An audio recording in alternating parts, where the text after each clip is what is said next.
InsyaAllah kita akan sambung pengajian kita pada bab a'malus solati zahirah, amal solat atau perbuatan-perbuatan solat yang bersifat zahiriah pada menyatakan as-sujud. Assalamualaikum warahmatullahi wabarakatuh. Bismillahirrahmanirrahim. Alhamdulillahi rabbil alamin. Wassalatu wassalamu ala ashrafil anbiya'i wal mursalin Sayyidina wa habibina wa syafi'ina wa qurrati a'yunina wa man tawassalna ila rabbina wa maulana Muhammadin sallallahu alaihi wasallam wa ala alihi wa ashabihi wa azwajihi wa dhurriyyatihi wa ahli baitihi ajma'in. Subhanaka la ilma lana illa ma 'allamtana innaka antal alimul hakim. Rabbi shrah li sadri wa yassir li amri wahlul 'uqdatam min lisani yafqahu qawli wa la haula wa la quwwata illa billahil aliyyil azim. Amma ba'd. Yang saya hormati, yang saya muliakan para alim ulama, para asatidzah. Yang saya hormati, yang saya muliakan Tuan Nazir Masjid Al-Falah, tuan-tuan imam, segenap AJK pengurusan masjid, hadirin hadirat yang dimuliakan dan dirahmati oleh Allah Subhanahu wa taala. Mudah-mudahan kita semua dalam lindungannya Allah dan juga mudah-mudahan kita semua dikurniakan oleh Allah dengan kesehatan dan kekuatan agar kita sentiasa dapat melaksanakan perintah-perintahnya dan juga menjauhi larangan-larangannya insyaAllah. Dan juga mudah-mudahan kita semua dikurniakan syafaat baginda Nabi Muhammad sallallahu alaihi wasallam baik di dunia maupun di akhirat insyaAllah. Alhamdulillah. Pagi ini kita dapat bertemu. Ya, sebenarnya hari ini bukan jadual saya besok pagi.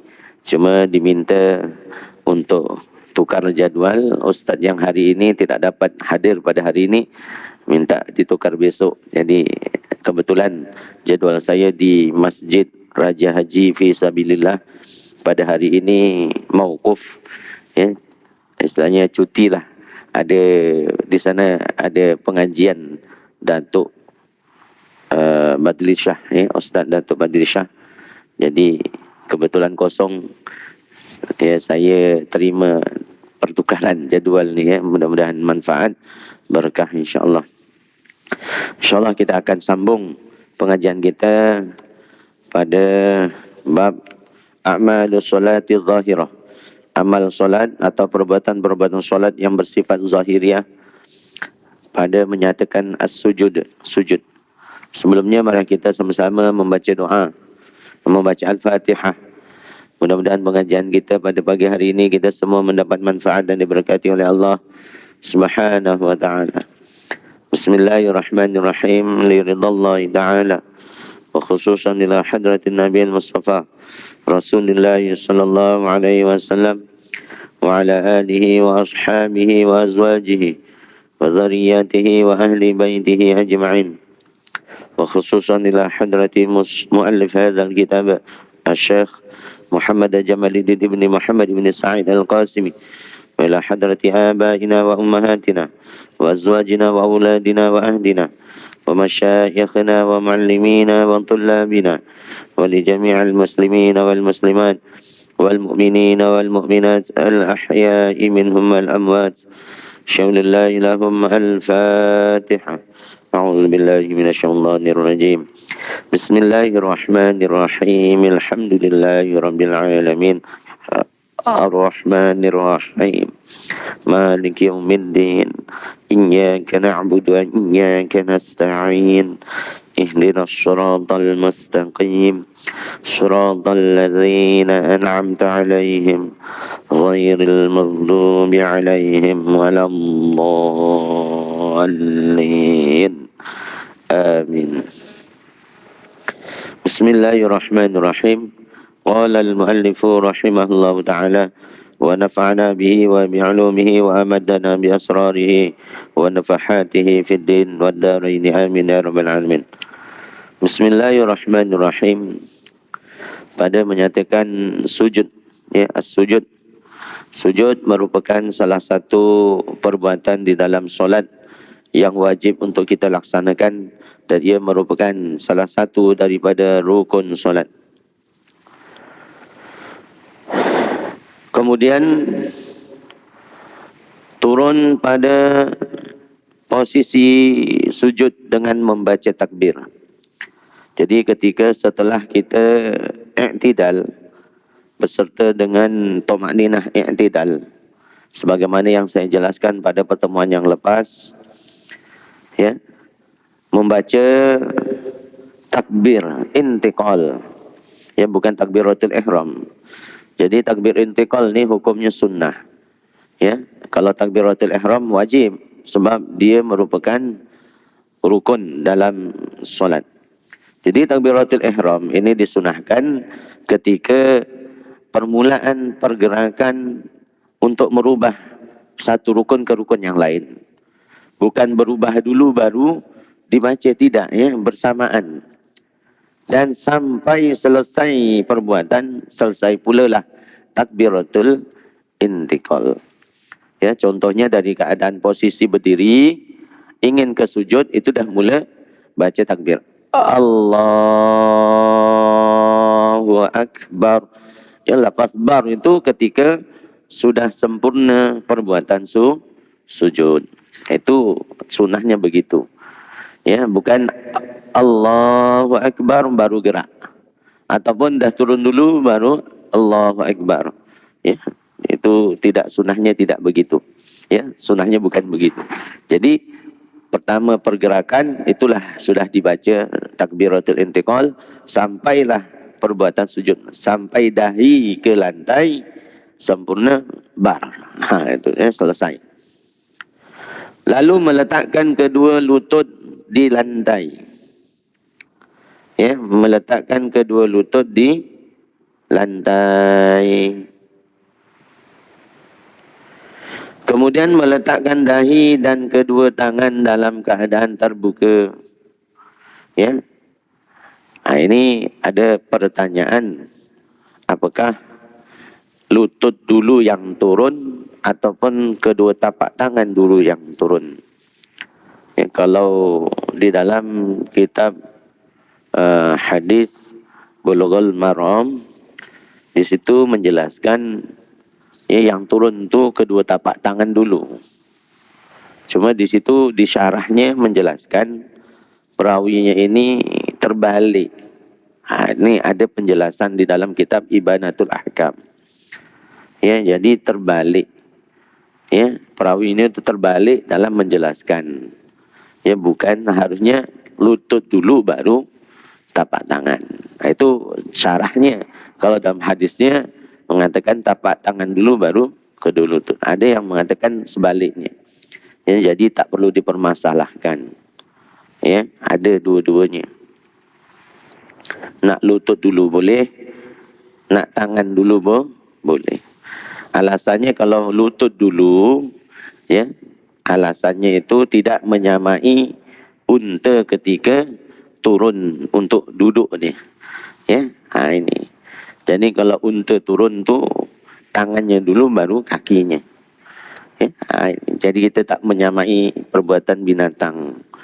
Ada yang kata pendapatnya seperti itu alasannya. Ya, jadi kalau nak turun dulu dari tangan dia tak masalah, lutut dulu ya lebih baik. Sebab kadang-kadang kita nak turun lutut dulu tu sakit.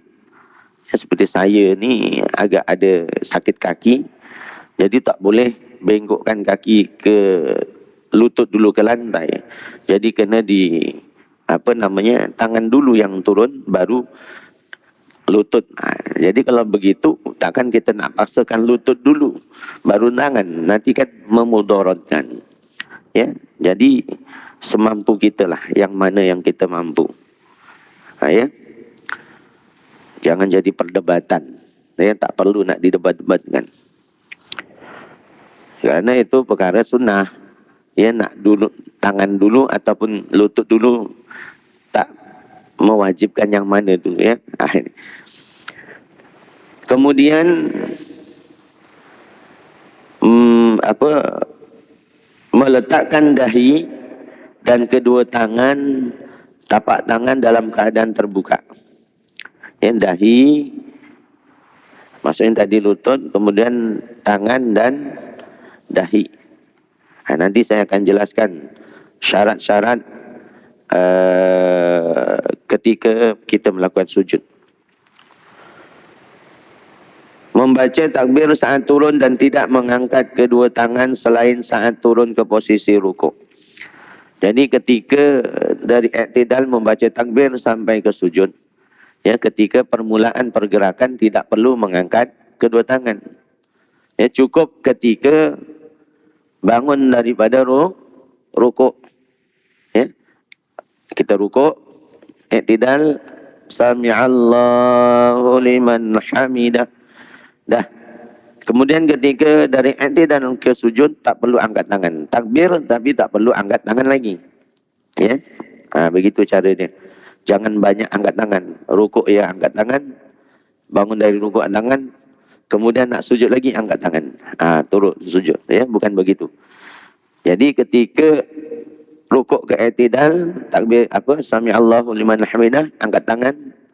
Kemudian ketika i'tidal mau ke rukuk, ke sujud, ya, ketika baca takbiratul intiqal tak perlu angkat tangan. Merenggangkan kedua siku dari lambungnya. Namun bagi wanita sunnah menampalkannya, merapatkan. Jadi bagi lelaki sunnah direnggangkan. Ya, direnggangkan. Ya, ini jangan dirapatkan. Kalau perempuan sunnahnya dirapatkan. Ya, ini nanti akan saya bacakan hadisnya. Kenapa perempuan itu kena dirapatkan? Ada hadisnya. Merenggangkan kedua kaki, namun ini bagi selain wanita. Ya, jadi lelaki ketika sujud kakinya itu direnggangkan. Ya, istilahnya antara dua paha itu, ya, antara dua lutut tu pahanya direnggangkan. Ya, selain dari wanita. Kalau wanita dirapatkan. Ya, ini beza perbuatan solatnya lelaki dan perempuan. Kalau perempuan semuanya dirapatkan. Ketika berdiri kakinya rapat. Kalau lelaki berdiri kakinya dibuka. Ya, sekadar satu jengkal. Ya, nak lebih sikit boleh, jangan terlalu mengangkang. Ya, melebar. Cukup begini. Kalau lelaki. Kalau perempuan rapat. Ya, begitu juga ketika takbiratul ihram. Lelaki, ya, disunahkan dibuka. Allahu Akbar. Kalau perempuan rapat. Begitu juga rukuk. Ya, ketika tangan ini, tapak tangan di lutut, ya, siku lelaki ini jangan dirapatkan di lambungnya, ya, dibuka. Yani, kalau perempuan dirapatkan. Ya, ini. Jadi perbuatan lelaki dan perempuan di dalam solat itu ada perbezaan sedikit. Hal ini juga tidak menampalkan perut pada kedua paha.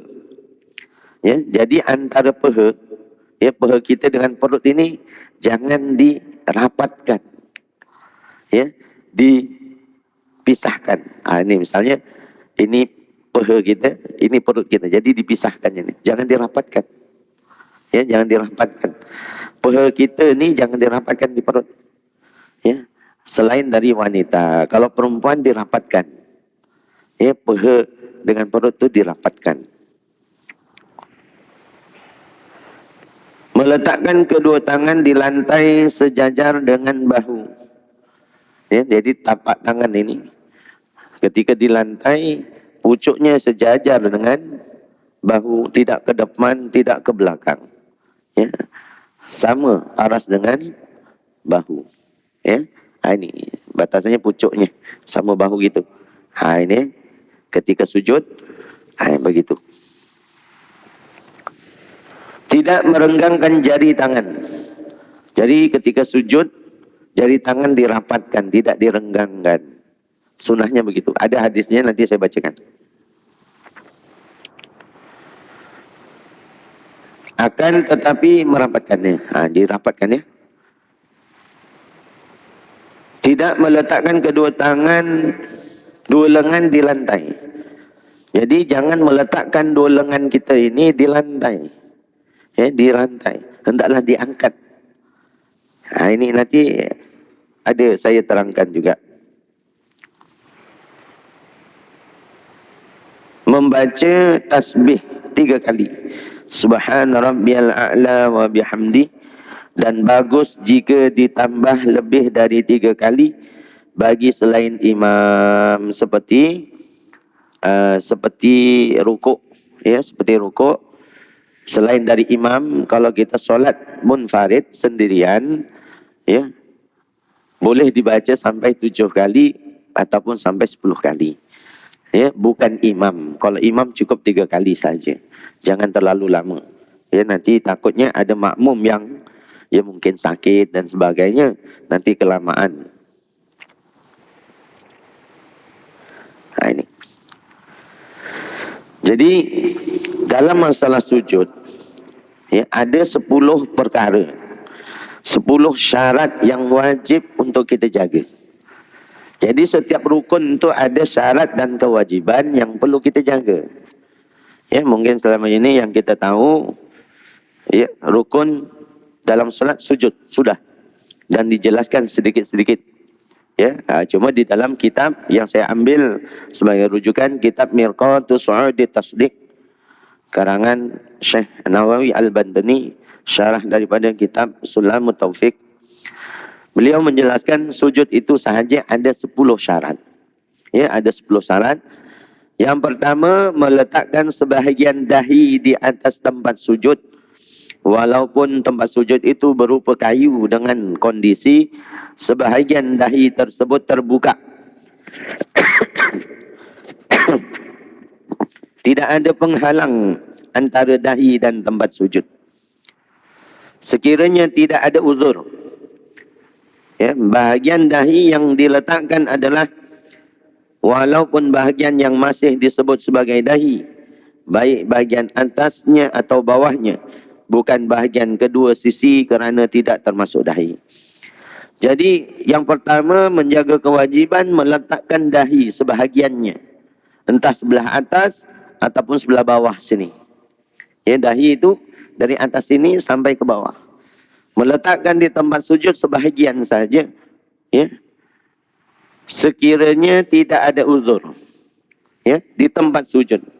Seperti contoh, kalau dahinya tidak ada tampalan, ya, misalnya luka, dahinya luka kemudian ditampal, itu namanya uzur. Jadi tak masalah. Ya, tidak boleh ada selain, ya, yang menghalangi dahi kita ke tempat sujud. Maksudnya benda yang kita pakai, ya, menutupi dahi kita di tempat sujud. Ya, seperti serban kita misalnya, ya, dia punya ekornya tiba-tiba terletak di tempat sujud dan kita sujud di ekor serban kita tadi. Ini tidak boleh. Ya, kerana benda yang kita pakai ketika menghalangi dahi kita mengenai tempat sujud, itu menyebabkan sujud kita tidak sah. Ya, ini. Ataupun ridak kita, ya, selendang kita, ataupun telekung kita bagi perempuan. Ya, telekungnya mungkin yang sebelah depan tu menutupi tempat sujud, kita sujud di telekung kita, ini tidak sah. Kecuali ada uzur tadi, ada tampalan, ya, dibungkus dibungkus misalnya luka, itu uzur. Ya, sekiranya tidak ada uzur, wajib lepas, ya, bebas daripada penghalang. Kalau setakat sajadah, itu sudah berbeza, bukan benda yang kita pakai. Yang kedua, orang yang solat menekankan dahinya di atas tempat sujud. Oh, tadi dahi sini, ya, depan. Kalau tepi kanan kiri ini bukan termasuk dahi. Jadi tak boleh sebelah sini kita tampalkan tempat sujud. Begini. Ya, itu tak boleh. Dia kena depan sini. Ini dahi. Ya. Kemudian yang kedua, orang yang solat menekankan dahinya di atas tempat sujud dengan cara memberatkan kepala dan lehernya sampai dahinya benar-benar menetap, tidak bergoyang lagi di tempat sujud. Ya, istilahnya memberatkan itu bukan ditekan sangat, bukan. Yang penting cukup, ya, sudah meletakkan dahi, ya, menekan di tempat sujud, ya, sekadar tekan, bukan ditekan sangat. Ya, bukan ditekan sangat dan memberatkan kedua tengkuk kita ke tempat sujud. Sekiranya andai ia sujud di atas kapas atau sesuatu yang berisi atau lembut, empuk, maka akan berbentuk cekungan. Kalau misalnya kapas diletak di tempat sujud, kita, ya, sujud di atas kapas ini, kapas tadi sudah membentuk lengkungan, ya, ataupun daripada tebal kita tindih dia jadi kemik lah, ya, jadi rata. Ataupun kalau kita sujud di tempat yang lembut seperti bantal, ketika kita tekan tempat sujud, dia akan membentuk lengkungan. Kalau hanya menyentuh saja tanpa membentuk lengkungan, itu belum namanya sujud. Ya, belum namanya sujud. Misalnya bantal, yang kita letakkan dahi kita di bantal tapi tidak ditekan, ya, jadi tak membentuk lengkungan, itu belum dinamakan sujud yang sempurna, ya, tidak sah lagi. Kena ditekan sampai membentuk lengkungan, itu batasan, ya, dahi berada di tempat sujud. Selain itu ia mengambil posisi menjongkong, yaitu dengan cara ia mengangkat anggota-anggota tubuh yang bawah lebih tinggi daripada anggota-anggota tubuh yang atas. Apabila ia mengidap penyakit yang menyebabkan ia tidak mampu mengangkat kecuali anggota-anggota tubuh atas, maka ia sujud semampunya. Ini. Jadi cara sujud adalah mengangkat, meninggikan anggota yang bawah dibanding anggota yang atas. Maksudnya apa? Kepala ini anggota sebelah atas, ya, perut ke bawah ini anggota yang sebelah bawah, ya, seperti bontot. Ini anggota bawah. Jadi yang atas dikebawahkan, yang bawah ditinggikan. Itu cara dia, ya, sujud. Tak boleh bersamaan antara yang bawah dengan kepala itu rata, tak boleh. Ya, seperti rukuk tidak boleh.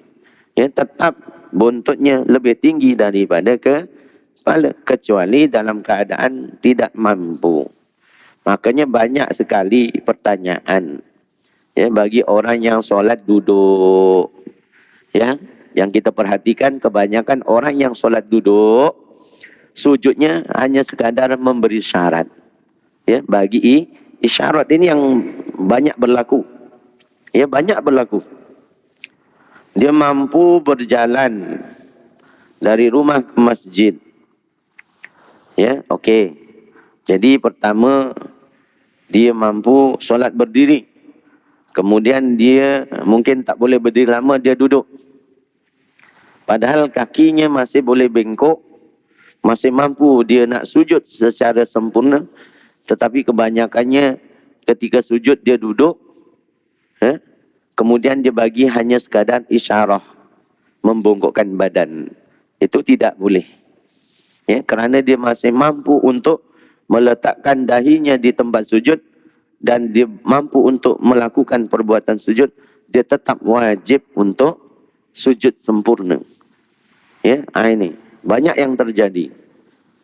Ya, kecuali kalau memang dia kakinya tak boleh nak bengkok, ya, nak sujud secara sempurna dia tak mampu. Itu lain. Ya, mungkin lututnya sudah dipasang besi, tak boleh dibongkokkan. Itu boleh bagi isyarah. Tapi masih boleh bongkok. Ya, berjalan pun masih normal. Ya, maksudnya lututnya itu masih boleh bengkok. Kecuali kalau badannya besar, ya, dia terlalu gemuk, jalannya pun dah susah, nak bengkokkan kaki pun tak mampu. Ini boleh. Itu namanya sudah tak mampu. Tapi masih normal, tapi kebanyakan yang saya lihat seperti itu. Ya, ini tak boleh. Walaupun dia nanti misalnya solatnya duduk, ya, kerana dia tak mampu untuk berdiri lama. Mungkin tadi subuh imam baca panjang, akhirnya dia ketika, ya, berdiri dia duduk kerana tak tahan. Kemudian ketiga dia rukuk, ya, sama ada dia berdiri lagi, kemudian dia rukuk, i'tidal, kemudian sujud. Dia sujud secara sempurna. Maksudnya duduknya ketika dia tak mampu untuk berdiri lama. Ya, bukan berterusan sampai sujud. Ini ya, ini perlu diperhatikan. Kerana kita tak boleh ambil mudah. Ya, ini jangan kita mempermudahkan. Kerana hukum tu sudah dipermudah, tapi kita jangan pandai-pandai mempermudahkan lagi. Itu yang nombor 2. Yang ketiga, meletakkan sebahagian dari lutut kanan di atas lantai. Ya. Dan yang keempat, meletakkan sebahagian dari lutut kiri di atas lantai. Ya, jadi lutut termasuk anggota sujud. Ya, makanya tidak boleh sujud dengan memberi isyarah sahaja bagi yang dimampu sujud sebenarnya. Kerana lutut itu termasuk anggota sujud. Yang kelima, meletakkan sebahagian dari sisi dalam telapak tangan kanan atas lantai. Yang keenam, meletakkan sebahagian dari sisi dalam telapak tangan kiri di atas lantai. Jadi, telapak tangan ini juga termasuk anggota sujud. Dua-duanya, kanan dan kiri. Ya. Sebab apa? Dalam syarat-syarat ini Imam Nawawi, Syekh Nawawi mengatakan satu persatu. Sebab kalau salah satunya tak mampu, tetap yang satu mampu, wajib satunya juga di lantai.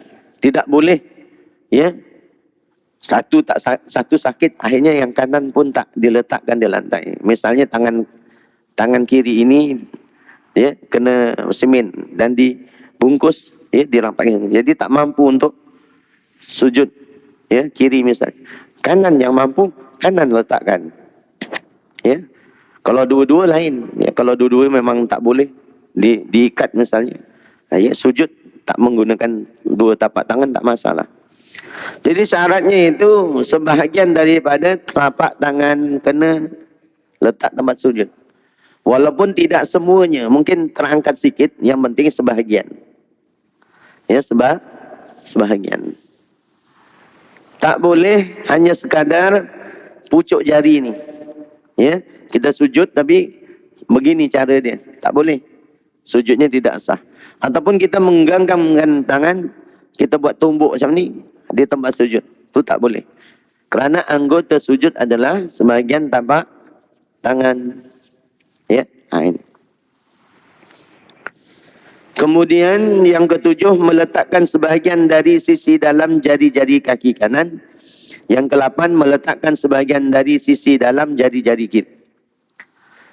Jadi, termasuk anggota sujud adalah jari sebelah dalam jari kaki. Maksudnya, tapak jari kaki. Ya, kena dibengkokkan di lantai. Jadi begini. Ya. Tak boleh di pucuknya. Hendaklah, ya, perut jari tadi dibengkokkan, ya, mengenai lantai sebahagian. Ya, kalau mampu semua lebih baik, ya, kelima-lima jari dibengkokkan. Kalau tak mampu, sebahagian. Ya, sebahagian saja. Walaupun ibu jarinya sahaja ataupun ibu jari kaki dengan jari sebelahnya, 2 jari atau 3 jari terserah. Yang penting sebahagian. Tidak semuanya tak masalah. Ya, ini.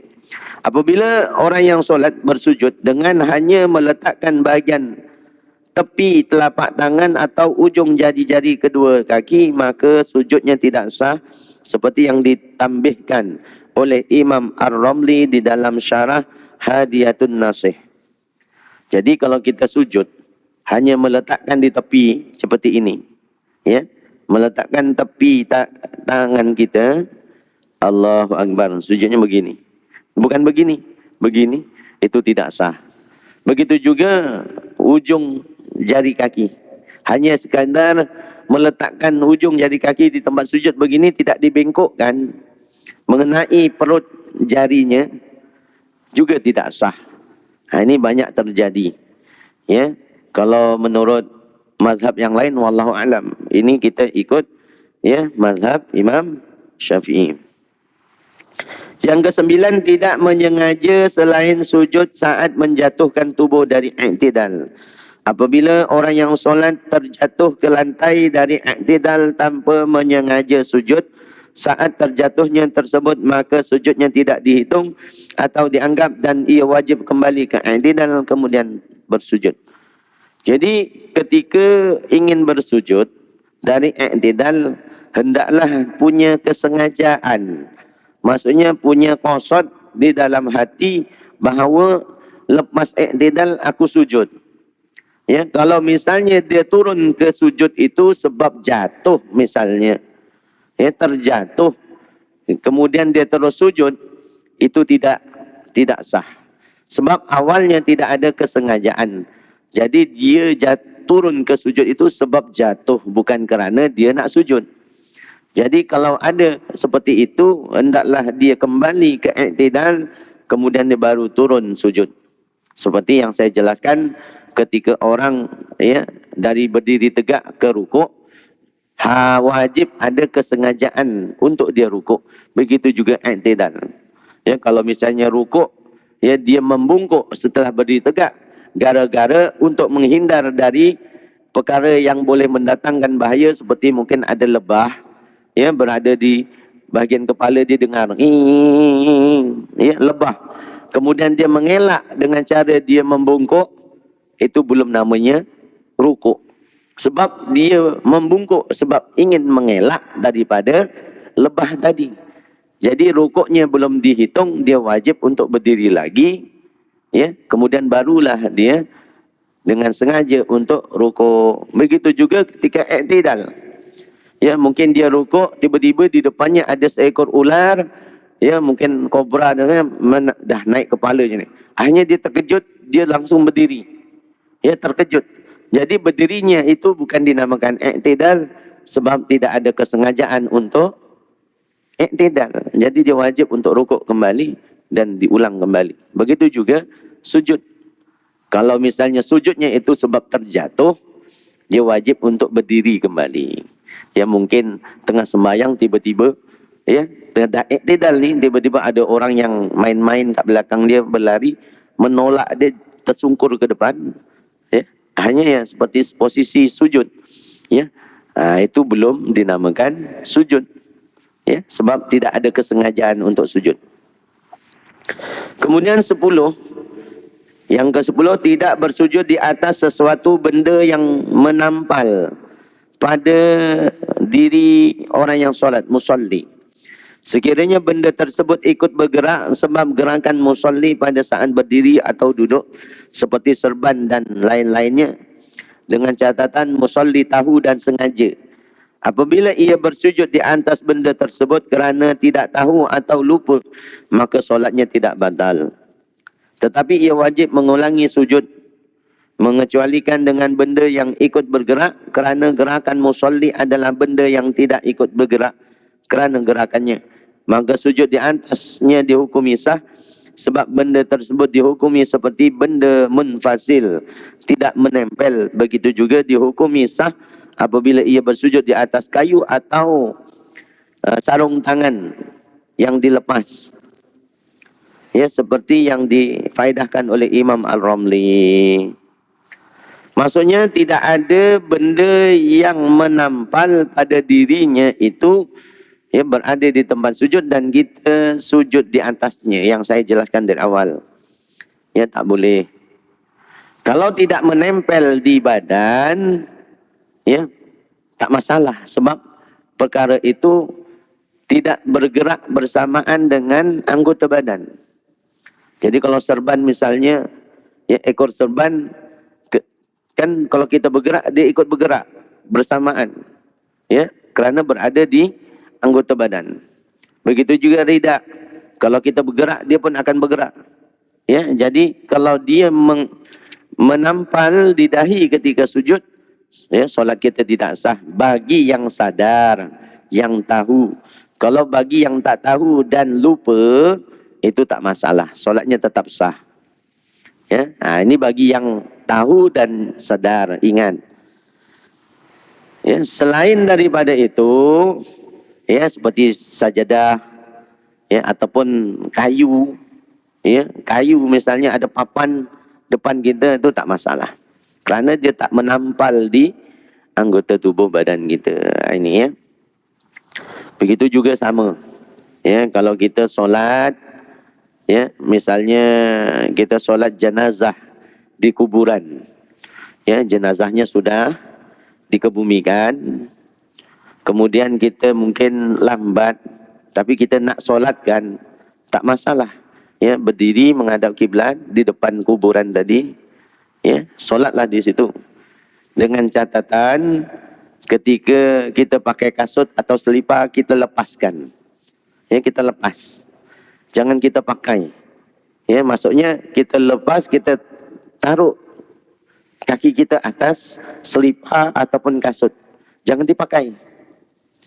Khawatirnya kalau tadi kita ada menginjak najis. Ya, ada kita memijak najis. Kalau kita pakai berarti kita memakai benda yang ada najis. Tapi kalau kita sudah lepas, kita berada di atas, itu tidak memakai benda yang terkena najis. Ya, berada di bawah kita. Seperti sujud tadi sama. Ya, jadi sajadah itu bukan benda yang kita pakai, tapi benda yang kita pijak. Ya, ini. Itu catatannya. Kemudian, ya, sebagaimana yang dijelaskan di dalam hadis Nabi SAW, kenapa ya anggota sujud itu dahi, tapak tangan, kedua lutut dan sebahagian daripada perut jari-jari kaki. Ya, ini sebab ada hadis daripada ya Ibnu Abbas radhiyallahu anhuma. Beliau berkata, ya qala Rasulullah sallallahu alaihi wasallam, umirtu an asjuda ala sab'ati a'zumin alal jabhati wa asyara bi yadihi ila anfihi wal yadaini wal rukbataini wa atrafil qadamaini, muttafaqun alaih. Diriwayatkan daripada Ibnu Abbas radhiyallahu anhuma, Rasulullah sallallahu alaihi wasallam bersabda, aku diperintahkan untuk sujud di atas 7 anggota tubuh, yaitu di atas kening. Ya, maksudnya sini atas kening, atas yang kening. Ini, ya, atas yang kening. Untuk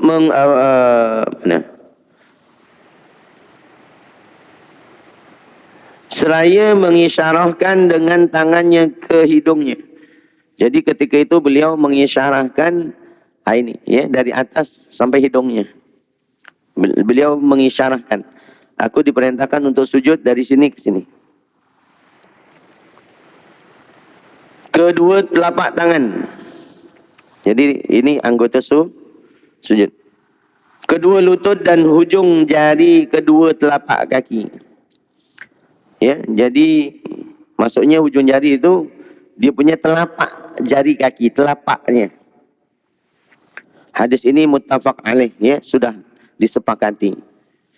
Jadi makna hadis memandangkan tujuan sujud dengan kening adalah sebahagian ungkapan kehinaan dan tunduk kepada Allah.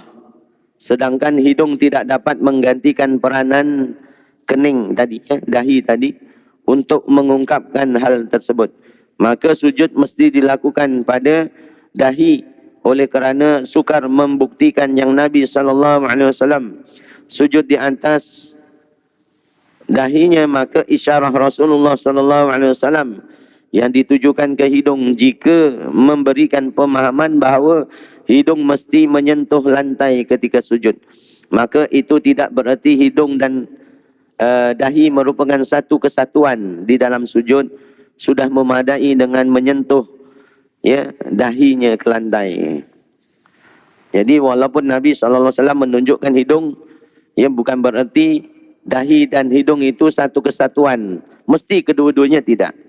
Ya. Jadi fikah hadis, ya, menurut fikah hadis ini wajib sujud di atas ketujuh-tujuh anggota tersebut Ya, Imam Syafi'i rahimahullah ta'ala dan Imam Ahmad berkata, wajib sujud di atas sebahagian anggota yang 7 itu. Mazhab Malik, ya, mazhab Maliki dan mazhab Hanafi mengatakan wajib sujud di atas kening, di atas dahi, dan sujud di atas anggota yang selainnya hanyalah sunnah. Menurut Imam Ahmad dan Imam Syafi'i, sujud 7 anggota itu wajib hukumnya. Tapi menurut Imam Malik dan Imam Hanafi, ya, kalau yang wajib itu hanya dahi dan juga yang lainnya itu sunnah. Ya, pernah satu ketika saya mendengarkan penerangan dari seorang doktor, ya, doktor hadis kata, betul apa yang dia katakan seperti yang saya cakap. Menurut Imam Syafi'i wajib 7. Menurut Imam Malik, dia kata hanya dahi. Jadi kalau saya solat hanya dahi, saya yang lain tak masalah, sah-sah saja. Kalau menurut pendapat ini saya kurang setuju. Ya, kerana kalau kita sudah mengikuti, ya, cara solatnya Imam Syafi'i, hendaklah kita sesuai dengan, ya, pendapat yang telah diatur oleh Imam Syafi'i. Jangan kita ikut cara Imam Syafi'i tapi, ya, solatnya campur aduk dengan imam yang lain. Ya, tak boleh. Ya, kalau tak salah dalam kitab Fathul Mu'in itu ada, ya, tentang mazhab. Kenapa kita wajib taklid pada satu mazhab? Apalagi kita orang awam. Ya, dalam kitab Risalatu Ahli Sunnah wal Jamaah, ya, hukumnya wajib kita taklid satu imam. Tapi bukan berarti taklid buta. Kita boleh mengikuti, ya, mungkin ada keperluan lain mengikuti, ya, menurut imam mazhab yang lain. Ya, banyak contohnya seperti zakat. Ya, kalau menurut Imam Syafi'i, zakat wajibnya menggunakan makanan asasi, makanan pokok. Ya, bukan menggunakan uang. Tapi menurut imam yang lain boleh diganti dengan uang. Kalau tak salah Imam Ahmad atau Imam Hanafi. Ya, jadi boleh kita taklid pada pendapat yang lain. Nah, itu sebahagian boleh. Ya, tapi kalau masalah ibadah, solat, ya, satu paket lah. Ya, kerana berbeza. Ya, dari syarat sah solatnya saja sudah berbeza. Antara Imam Malik dengan Imam Syafi'i berbeza. Ya, makanya jangan dicampur aduk. Syarat sah Imam Syafi'i rahimahullah ta'ala, salah satunya suci najis, ya, suci daripada najis di anggota badan, di pakaian dan di tempat. Ya, kalau menurut Imam Syafi'i, kita menyentuh anjing salah satunya basah, hukumnya najis mughalladzah. Jadi kalau kita mensucikan najis mughalladzah tidak secara, ya, syariat, ya, dengan cara 7 kali basuhan, salah satunya dengan air tanah, berarti belum suci, masih ada najis mughalladzah. Menurut Imam Malik, pegang anjing tidak najis mughalladzah. Ya, bukan najis mughalladzah. Makanya kalau kita, ya, tengok orang Arab ada bela anjing, dia pegang anjing, ya, tak najis menurut Imam Malik, ya, tidak najis mughalladzah selain khinzir. Makanya berbeza. Ya, kalau kita campur aduk nak ikut Imam Malik ini, ya, syarat sahnya aja berbeza.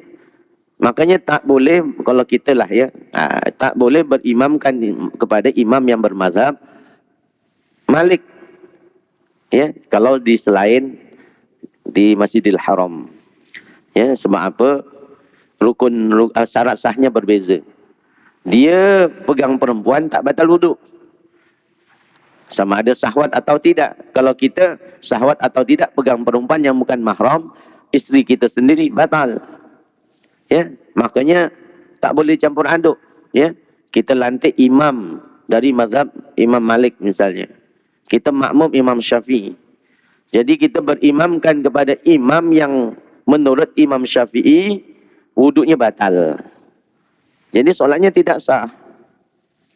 Begitu kenapa kita perlu bermazhab. Ya, jangan kita campur aduk. Kalau dia kata kalau begini, ya, pendapat doktor tadi, kita boleh saja ambil pendapat Imam Malik. Tapi kita solatnya Imam Syafi'i. Ini kan dah campur aduk. Ya, tak boleh. Yang kedua, disyariatkan sujud di atas, ya, atas nih, dahi dan hidung. Imam Ahmad mengatakan wajib menggabungkan di antara keduanya.